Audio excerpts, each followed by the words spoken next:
Good afternoon, viewers. If you are watching us, we are live at Basekabakamba to have an interview session with some of the migrants that left this country to look for a greener pasture. So with me here is somebody who was also one of the migrants that leave this country to look for better things outside this country. So, sir, can you please introduce yourself? Yes, good afternoon. First of all, good afternoon to everybody. Good afternoon to Basse. Good afternoon to Gambia. Good afternoon to all the world. My name is Suleiman Balde. Yeah, I'm also a returner from URR Migrants. I'm a member of URR Migrants. Yeah. So, Mr. Suleiman, welcome to SS Media. So, we'd like to know what inspired you to leave this country to find for things outside. Okay. First of all, I was a student, but I was influenced by peers after my graduation. So at that time, Libya was people are going to the Backway. So a lot of my friends they influenced me. Let me go to Backway also because things are getting boring in the Gambia here, especially the place where I live. One can say we are poor, and beside I'm the elder son of my family. That's I do not have nothing. So I see things are getting worse every day. So I decided let me not waste time. Let me do as my colleague did. Let me leave Gambia and go and try a better greener pasture. Yeah, that's the reason why I take the pathway and go. So, you made mention of being the first son of your family, and then the family condition was not very good at that moment. So, apart from peer pressure, was it another pressure at home, or was it just peer pressure? Yeah, like what I tell you is the family also because I'm the first son. I see to it, if I don't get up and tie up my belt, nobody there to support because that's some of my reason why I could not continue my education. Though I graduated, but I want to further my education, but there's no sponsor, so I have no choice. So then I decided to leave Gambia and go to Backway. So, how do you leave this country? Because a layman living in this place, I mean, just leaving the country, where friends like your friends planned it with you, or did they just influence you to leave? Yeah, some of my friends they have already left, but I do communicate with them. And also there's other guys here whom that I plan with them because Mr. S has gone. Let us also try and go so that things will be better. So after my schooling, I went to Congo. So I was in the bakery. I was working there, this local bread. Yeah, I joined one of my boys because I met him there. He's the one encouraged me to go and meet him there in the combos. So I joined him. So we are doing some work. So from there I get little money. So I decided to take the journey. I went to Tambakunda. So it's where I took the bus. We went up to Mali, Nyame. So Nyame is there where my money get finished. So I decided to call my parents so that they can assist me with money.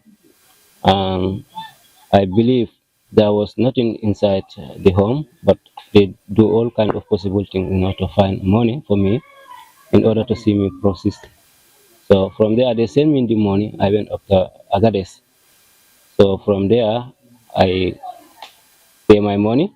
So I was just waiting for the comeback because, like what my colleague has just said, because one how to call one how to call there's not only one vehicle that is going because due to some of the rebels at the desert, so they decide to make 4 or 5 or even sometimes 6 car. So yeah, 6 car to leave from Agades to go to how to call to go to Libya. Yeah. So we went up to Agades. So from there, I just wait for the combat. So since the combat arrived, then I pay my money. I joined them. We went up to Gadron. That's the first village of Libya. Gadron Ambai is the entry village of Libya. So I passed there. I go to Tragan. So it's there where I was since I entered Libya in Tragan. So, what are some of the challenges that you face when going through Libya? Was it only financial challenges? Yes, one can say from Gambia to Agadez, I do not face that much challenges, but from Agadez going to Libya, oh my friend, I see a lot of things. I see something that I never see before, because we see dead bodies are lying at the desert. The only reason that sometimes you see them, we see the bags and shoes, you automatically know that there's a dead body lying. And at times, especially the girls, the women, they used to force at them, they used to rape at them. And sometimes when we go until they get tired, they have to break down the how to call the vehicle. We stop, we take lunch. So taking that lunch, so they will take the women's that they prefer or that they like and go with them. My friend, there's a lot of girls who use this road. They have been dispatched. Others, they have been pregnant during the journey. We see a lot of things happening there. And what mind me much is about the dead bodies, the corpse. Because as we are going, you see people are lying there dry. So you know that automatically this is a human being. You see the skeleton there with their bags, with their shoes. Yes, because the wind is going all over. So the more they are lying down, the more sun is burying them, is covering them. But you automatically know that this is a dead body because you see the skeleton. Sometimes you see the shoe or the bags. Yeah. But what I will say is that the women, I feel the women so much because the women they have been maltreated. So you see, these Arab people, they will rape women. They will do whatever they feel like because they are having guns. So you are not there to deny them. If they choose you, you must follow them. So if we go up to a certain extent whereby they get tired, then we have to stop the vehicle. Some of us will go and eat. But the women that they like, they must take them maybe some meters and have intercourse with them. So anyway, during the desert, so I face a lot of difficulties there. Yeah, but the women, I feel for them. Yeah, I feel for them very much. So you made mention of the women that face a lot of things on their way to on their way to this journey. So how do you feel as a brother and as a brother or uncle seeing a girl who could be your sister or your niece going through certain actions by foreign people that they don't even know? Yes, I feel sorry for them because as a Gambian, we are brother and sisters. As a Muslim, we are brother and sisters. As a Christian, we are brother and sisters. And if we are going with somebody whom you know that you come from the same country or the same region or the same place, we see some people just humiliating that individual.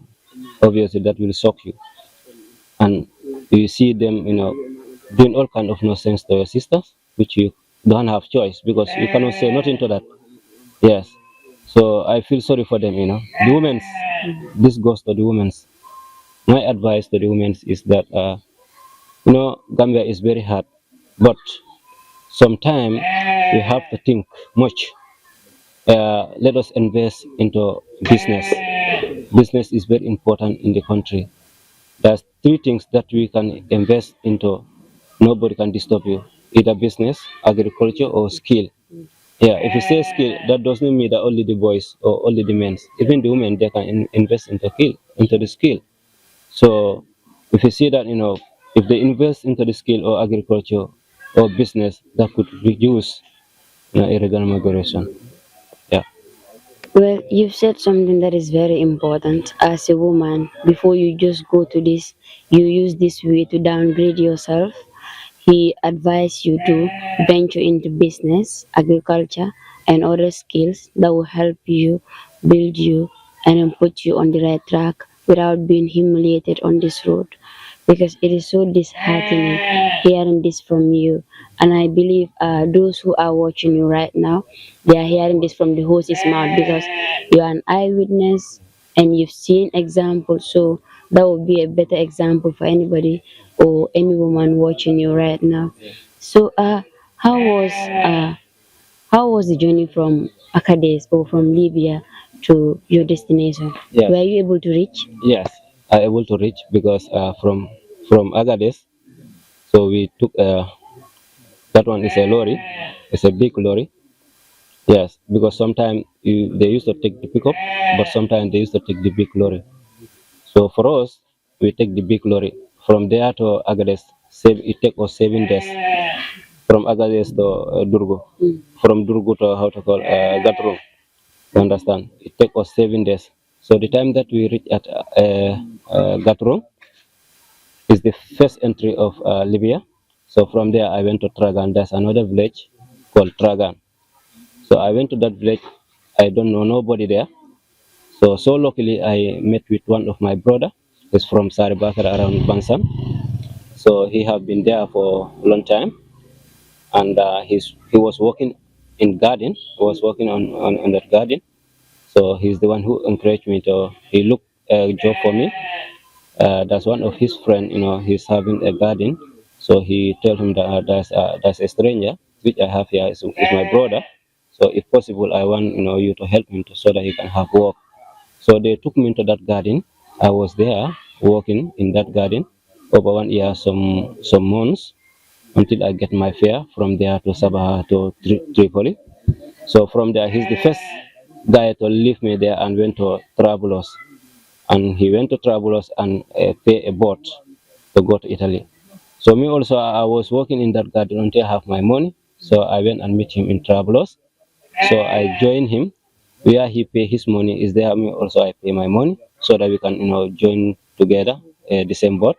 But so fortunately, the very day that they are about to push us, people were many. So we couldn't fit into that boat, all of us. So the first boat was 175 people, if I could remember. So we will all sit in the form of a queue or lines. They took 175, but yet still there's people whom that there are many.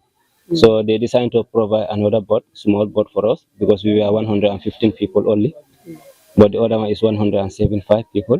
So those people they left. You understand over 2 hours. So now we are the guys that they are coming to push. We are the second boat. But before we go, our agents and the Sula, that is the Arab guys, they advise the compass man, let not be on the compass. Let us run until maybe 1 hour before he on the compass. Because in Libya, if you are straight, if you don't leave the way from there to Italy or from there to international, only 3 hours, maybe 4 hours you reach at international. I don't mean from Libya up to Italy, but the moment you enter in international, there's alarm which you automatically saw them that there's a bot within the premises of international. So wherever you are, they will locate you and find you. You understand? So these people they advise our compass man. He's from Banjul. His name is Fine. And they told him that don't on the compass until you run 1 hour, maybe 1 hour, some how to call some minutes. Some minutes. So from there, we just immediately enter inside the sea. We don't run even 30 minutes here on the compass. Yes, he was telling the compass captain, dema left without tutere mu ne ko dema right. Waaw téye ko foofu yaa ngi baax fii kay amoo ragal tout Italy. So ñu yëpp ñu happy, ñu kontaan ñu foog ne bii kay moom there's no failure on it. But we went until morning time because we are pushed at 11 o'clock. Understand? Wednesday, 11 o'clock. We went until in the morning. We are seeing we are seeing the lights, the Libya light. We are seeing it. So we run until another day again. We were 3 days in the water until all our fuel get finished. So he jammed all the compass. Now the compass, the battery get low. Now there's no communicate, no nothing, no communication, no call, no nothing, No fuel. no fuel. So you were just hanging around we the are water. just there. If the wave come akamola kulongo lipa, I can be demanding. Do fana I kulongo lipa. I na. On the whole, we are returning to Libya. because we are pushed at how to call this place. No. This place, Tajura. We were pushed at Tajura. Where is Tajura? Tajura is in Tripoli. You understand? But the time that we came back at Medina, where the capital city is. Let's say we say Banjul. You push at maybe Jarasoma. We went and reached at how to call Banjul, where all that place is secure, and all soldiers came out with their guns. Seeing us, we are coming. So ni we for na a mola kulungo lifa so they were there, just seeing us 3 days from Wednesday 11 o'clock, Thursday, Friday 5 o'clock. We reach at Medina. You understand? So these people there were waiting for us with their guns. So mol nata for mol semeta. Nobody escaped. 150 people. They were all caught. If they catch you, there's a plastic this where where they can lock you. The handcuff, yes. But that's a plastic handcuff, not mean the original handcuff. You understand? So when they put here the kick, you understand what that means, huh? They're having guns. They maltreated us. Yeah. Definitely they beat us, especially the Gambians. Gambians, they like rastas. So the time that they caught us 115 people, they took us to Tarikasita. That's a prison called Tarikasita in Medina. So it's a big camp. So we went there. So we are just sit in the form of queue. So you can see Jan Dofana and IC, Alex Yellow Dofana and IC. So they bring a camera at the front. They were visualizing us. Say that these people there, we caught them at the sea over 3 days. So they were going to Italy, and now they said they will send that to UN so that those people, they can give them money and return us back to Gambia or Africa. They say they want to deport us back to Africa. So I think they link with IOM so that those people, they can push them with money. So from there we were there, at Tarika Sita for some days. So now I think they got the money that they are asking for. Now they sell us the Muslim. So after getting the money from you people and promising you to return back to your country, yes, they decided to sell you again. Sell us another prison. I was among them who were sold to Muslim. So I was Muslim. So I removed the transfer us to Anzara.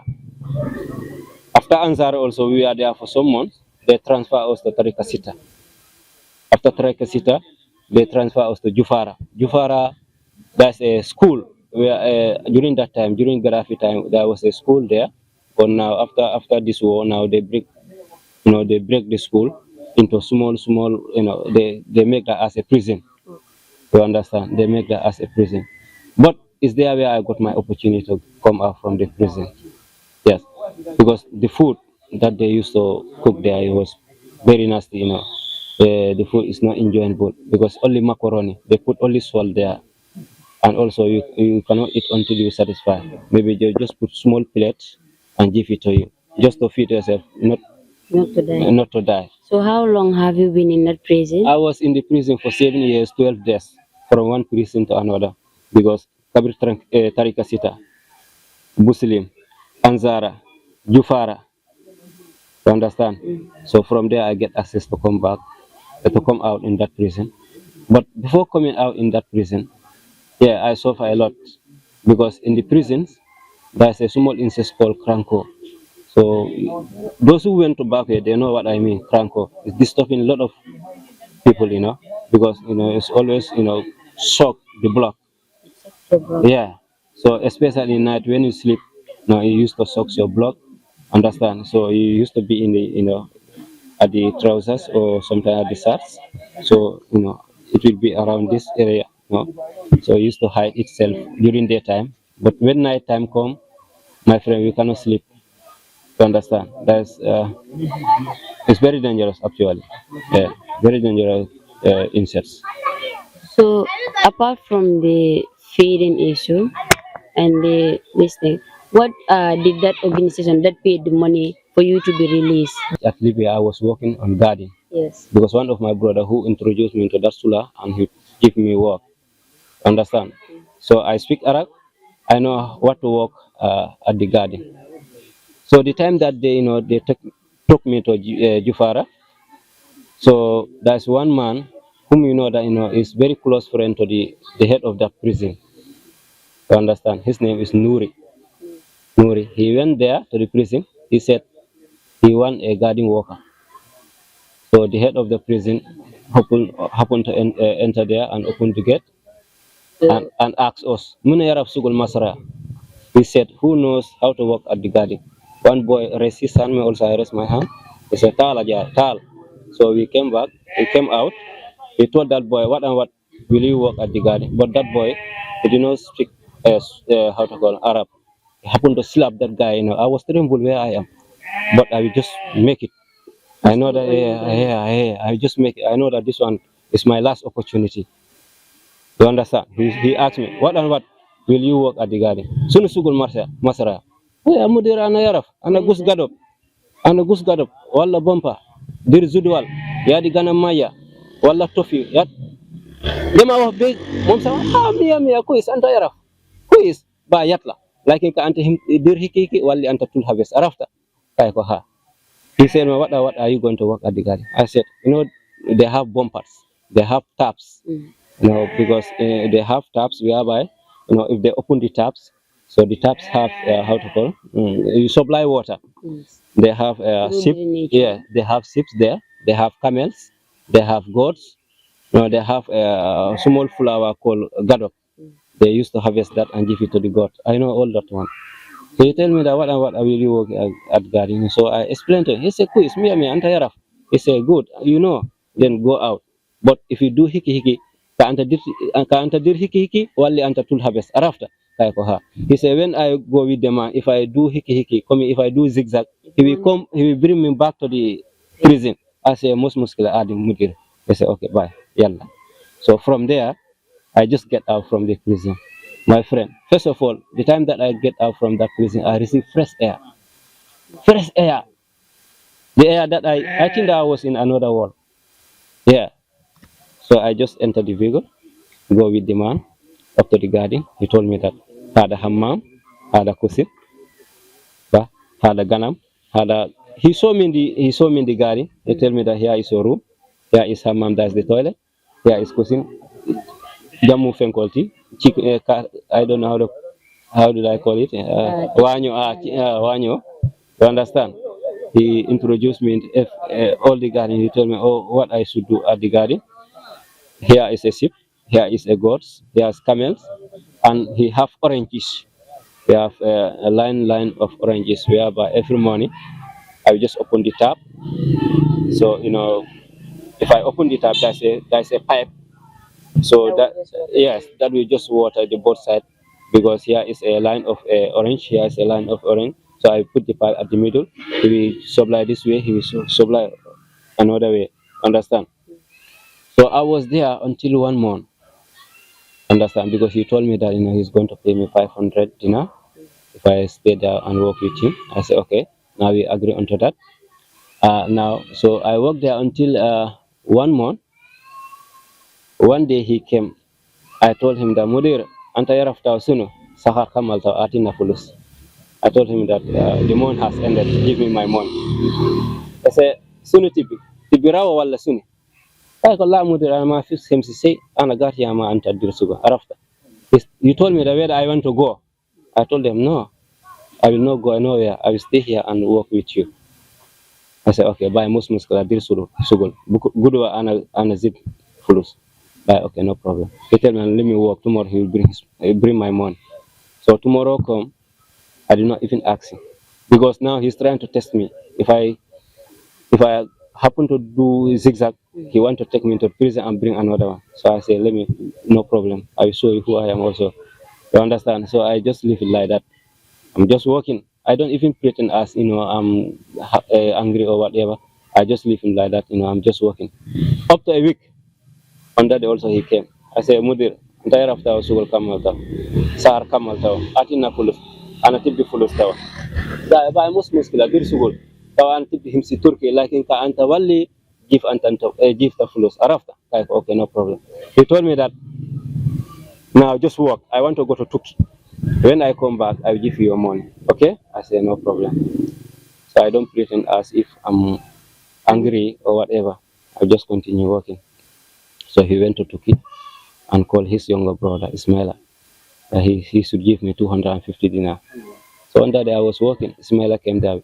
Suleiman, when a tal jai. So I just came. He came 250, tell me that my brother said, let me give it to you. When he come back, he will give you the rest. I said, okay, no problem. I just continue working until the time that he left the garden. Me also, I just come and put on my dress and hire a vehicle, go to Mahatta at Zavia. I went to Zavia. I saw two black men, and they were from Ghana. Understand? His name is Abraham. So I just said, boy, Asma, just stand up. He stood, and I went to him. I said, I'm just from the prison. I escaped. So I need you to help me to go to Travelers. But I don't know this area. I don't know here, nobody. I said, welcome, no problem. So I go with him to his side. So he was having a taxi man, a good taxi man. So he called that guy, told him that I'm having here a passenger who want to go to Tribal. I said, okay, no problem. Then wait till tomorrow. Because Friday, normally, Libyan people, they don't used to work at Friday. And even the road will be empty, Police don't used to disturb people much. So after I slept there until tomorrow, Friday, so I went to Tripa. But before I got to Tripa, I called my cousin who was Ablai Marin. He's from CRR, around Kerewan Dumbo or something like that. I called him that I was out of the prison. But I told him that I'm out of the prison, so now I need to come there, but I don't have money. So let me take a task man. When I come there, then you give him the money. I say, okay, no problem. So I went there after he sent one of his boy, to bring the money. So he just give him the money, then I come out. But well, before I go, I was not knowing that, so my brother, the one that I was going with, they are both capsized. They all die. I don't The know one that. that introduced you to Yes, the garden yes, worker. yes. The one who was, in fact, I was going with him, but we not fit onto that boat, all of us. You mentioned. Yeah, so they separated us. So those people they left. So we are the second boat. So the time that I came out from that prison, so I called my father. I said, my father told me that, me, I thought that you are die. For 7 After 7 months, I couldn't hear you. When I call your question, he said that you are entered. But yet still you never call. Me, I thought that you are die because you and Tambra we are going together. Do you have that Tambra has passed away? I say what? He said Tambra has passed away. They are both capsized. I thought that we are included there. I thought that we are all there. I said no, we are lost. I was in the prison. I said, oh, Tambra passed away. So from there I get to know that my brother passed away. So I went back to Tripoli. I went back to Tripoli 3 days, just from the frying pan to the fire, from the prison to the fire. I reached the fire 3 days. They attacked there. 3 to 4 o'clock in the night, we are all asleep. They came and surrounded fire. They opened fire. One boy, the first boy who came out, wanted to jump over the fence. They shot him. I know him. We are the guys who was helping that boy. His name is Abla. He's from Saraboja. They shot him, and obviously the bullet touch touch the bones, and the leg get broke. So he fell into the another side of the fence. So they cut some others. Others were escaped. I was among the escape. I say me, I'm from the prison. I know what is there. So this time around they will kill me, but I don't think whether they can cut me. You don't think you'll ever go back to the prison So again? from there, so I just hide until in the morning. So Abula was crying over the fence there. Oh, oh. So we automatically know that there's somebody there. So we jump over that fence, we bring him out. On the whole, he was shot. And even, boy, my friend, if we took a knife just to remove his boxers, you understand, because this leg was full, you understand, because it's the leg where the blood touch, you understand. So from that day, any hospital that we took that boy, they said that they will not teach him. Any hospital that we take the boy, they will not take the boy. Until we see one man, he stay a long time there. We told him that these people they shot one of our boy, but we couldn't have medicine. Please, can you help us? They said, okay, no problem. So that man came and see that man, see the boy. So he found a a private doctor whereby we can accumulate some money and give it to him. He normally come and inject the boy and take care of the boy, to help the boy. You understand? We say now, what is the solution? Because we cannot continue, just treat him like this. Now let us contribute and push him. If God help him to enter Italy, maybe they will remove the blood there. You understand? So during all those time, the bullet was not removed. The blood was not removed. It was just inside. reducing the pain. Yes, well, just because that private doctor, you just normal come and inject him, give him medicine so that he reduce the tetanus and the pain. But the bullet was inside. You understand? There, after I stayed there for some years again because I have been trying a lot to go to Europe. Yeah, my father keep on calling me, come back, come back. I say if I don't enter Europe, I will not come back. He say come back. It you will not go because ila slow tinyatale, ila slow tinyatale. Kaya ko hani be fala jan, but ni manta ina ntemu kala Gambia. So I was there until I know that automatically, boy, these things cannot work. I enter boat more than 12 times. As I'm speaking to you, honest to Muhammad sallallahu alaihi wasallam, I enter boat more than 12 times. On the same road, or did you just? Where are you coming back? In different location. Because in Tenga Garapolima, Natajurama, Nazuarama, Nazaviama.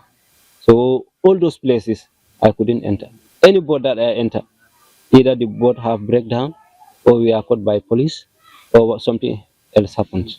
But I will not go until I know that hey, my friend, I cannot go. I'm malo muneketa for not silotinya tajan. I don't know whatever, but I leave everything in the hands of Allah. You understand? Oh, but I be I know that it's God who designed it for me. So I must face it. So into my worry. So from there, I try by all me. I couldn't go. I enter into, I pay into different coster, different agents. I couldn't go. Until now, I say now, let me decide to go to Algeria. So that I will go and check there also. But I went to Algeria. There is not like Libya, this pushing is not rampant like Libya, So their government is very strict and also taking care of the CC, You understand? The army guide, they are controlling industry very well. It's now that Algeria is pushing, but well before Algeria, they don't used to do that. So I was there. I try also, things couldn't work. So I say, okay, now what I can do is let me, decide and sit and work whatever I have, so that I will go back to Gambia. So I was there for 1 year, some months. So I just go and pay a ticket. Then I come back to Gambia. So how do you feel after all those trials? How do you feel coming back to this country with nothing? Yeah. First of all, I thank Almighty Allah because He's the bestower. He's the one who will give. If He give you, you have to be content with that. If He don't give you, also you have to be content with it. I say Alhamdulillah. Though I did not die, I came back alive. So that's alone, that Alhamdulillah. But also, I experienced a lot of things, because the time that I was going, I'm just educated, but I do not have any skill. I went there, the work that I work there, I know if you don't have skill, my friend, it's always a problem. So I encounter a lot of things there that make me not to even to sit down like that. The time that I came back to Gambia with my colleague, they introduced a skill at Dulangel Skill Center, welding, electrical installation, different things. So I went and joined that one. So I was there until I get my certificate. I did my foundation. So from there, then I went to Combo at the various welding workshop. I was there working for over 3 to 4 months, 3 to 4 years rather, until I get my knowledge, until I know what I know. Now I came back to my village, opened a workshop. I'm doing more than expected now. Alhamdulillah. Alhamdulillah. Yeah. Your journey is so very, I don't even know what to describe it, the adjectives to describe it. Yeah. And I must say you are very strong. Yes. You are a strong person. Yes. Because for somebody to go through all these hurdles and still come back, stand, family, and still have hope, it's something that is so Yes. I don't just know. Yeah. Me. But what are some of the things that you encountered when you came back from the society and from the family? Yes. For the first of all, the time that I came back, I used to feel ashamed of coming back to the people. You understand? Because Rumors were scattered all around. Saul has come back. Saul has come back. But other people, they think that it's because of failures or not try or whatever. Whatever God has ordained on you is that going to happen. Whatever God said that is going to happen, automatically that is going to happen. So that's not my wish.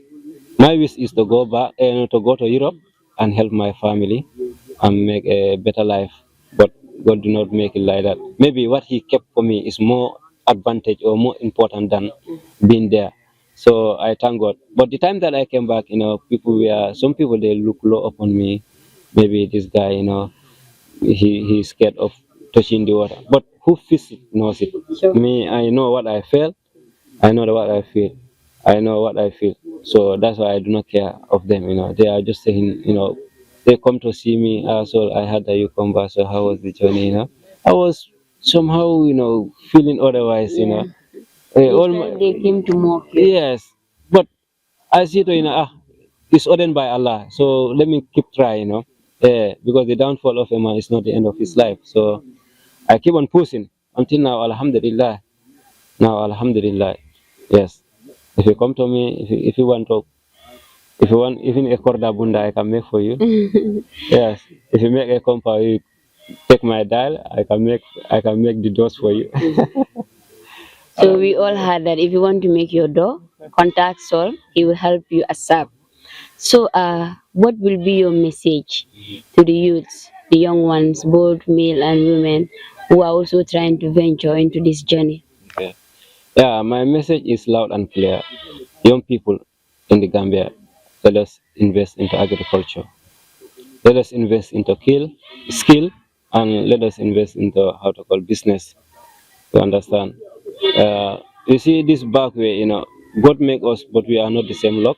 God make us that we're not supposed to be we're not supposed to be equal. You understand? Others they must have, others they will not have. But if you see that God do that, He knows why He did that. So let nobody, push you up to a certain whereby you can lose your confidence. Let us all have confidence in ourselves. Yes, especially the boys. Let us try, we go to skill sector. There's a lot of skill. The government they are playing important roles because if you can see, a lot of skill centers has been built. Yes, because even me, I did not come back immediate effect I got to Combo because I've been to a skill center whereby it's located in our area, not that much far. So what I will say is that let us youth people or young people let us invest into agriculture. Agriculture is very important. No, if you don't have the finance, but if you try by all means, yeah, you just build a building capacity. You start off your belt. If you have a small money, you start with that business. You understand? So skill also is very important. Like what my colleague has just said here. If you have your skill, you not depend on how to call 30 days. You not depend on monthly salary. You understand? What you can do, it is from you, and what you can earn is also from you. So we not depend on nobody to give you. You can work and earn. So I think that is the best way. Yeah, I'm also urging also the government. Let us help the youth people. Especially the migrant that has returned. Let us give them courage. Let us give them a support, so that they will not even think about going to Backway, and also they can encourage others whom that they want to go to Backway, so that they can stop thinking about going to Backway and let us work here. My friend, here is the best place to work if you have. Here you can enjoy the immunities very well. Nobody can kidnap you, nobody can shoot you, nobody can even assault you. So I think what we are looking for is a better life. Here, if God give me a small money whereby you can do your things or you can run your affairs. Yeah, it's very enjoyable. Gambia here is a peaceful country. It's a peaceful country. It's compared to others country because there I can remember yeah the time that I was in Libya. Oh my friend, I faced a lot of difficulties there. Yes, because one upon a time I worked until I have 2,000 dinner. You understand? So these people they came during night with their guns, the Asama boys, because they form a group called Asama boys. You understand? So they happened to break our door. They entered. Though they don't took us to prison in that point, but they took all our money, all our saving money. If somebody come to your house with a gun and point gun onto you, tell you bring your money, your life and the money, which one you prefer? I think you give him the money. You understand? So, oh, but mean all those one, I don't take it as a big thing. It's a minor thing to me. Yes, the most important is that Alhamdulillah, as far as I came back to Gambia alive, though I have received a lot of pains, bit and whatever, whatever. But Alhamdulillah, thank God, Yeah. Now the young people let us invest into agriculture, skill, and business. Yes, and the government also let us help the youths, yeah, to advocate, or to make skill centers, or to make how to call, to help the youth, that let them not even invest, even not think about going to Backway. Yes, especially with the voice of URR, we need support from the government. In any sector of the government, we need support because we don't have mobility sometimes, as you can see us here. So we came from a different areas, so we pay our fares, and also when we are going back, we have to pay our fares. So nothing is coming from any organization. It is our volunteer. We are the one who volunteer to do all kind of possible. So we need the government to help us, even mobility or whatever. If you want to go to to do census, especially at the rural area or some of the villages, so that we can find it easy. You understand? So we are lacking a lot of things whereby today we need. So when we have that thing, things will be better for us. Yeah. So you made mention of this gunmen coming to your house, seizing your money, and so many other things from the beginning till now. Does it cause any trauma to you? If you come to me with a gun and tell me that my life and the money, which one I prefer, I give you my life. I give you my money. You go. But though they do not, they just they are just trying to treat us, because with slap, you understand. So I just give them the money. I'm not only one. All of us, we have three on numbers inside our house. We all remove our money and give it to them. They left. So that's a minor thing. What is the most important is the alive, the healthy, and the safety. You understand? As far as they take your money, they don't kill you. It's fine because people have been taking my money. I do not even complain about that. It's nothing. I'm the one who used to work and have money. So if you come and take my money, if you don't kill me, Alhamdulillah, I will go and work another way. Yeah. Thank you very much. On that note, since we've been here for a long time now, and we don't want to waste most of your time, we just like for you to give us at least your final say on everything. What also what you believe the government should do to stop the ones that are trying to go, to make them believe that there are better things in this country and there are better ways to make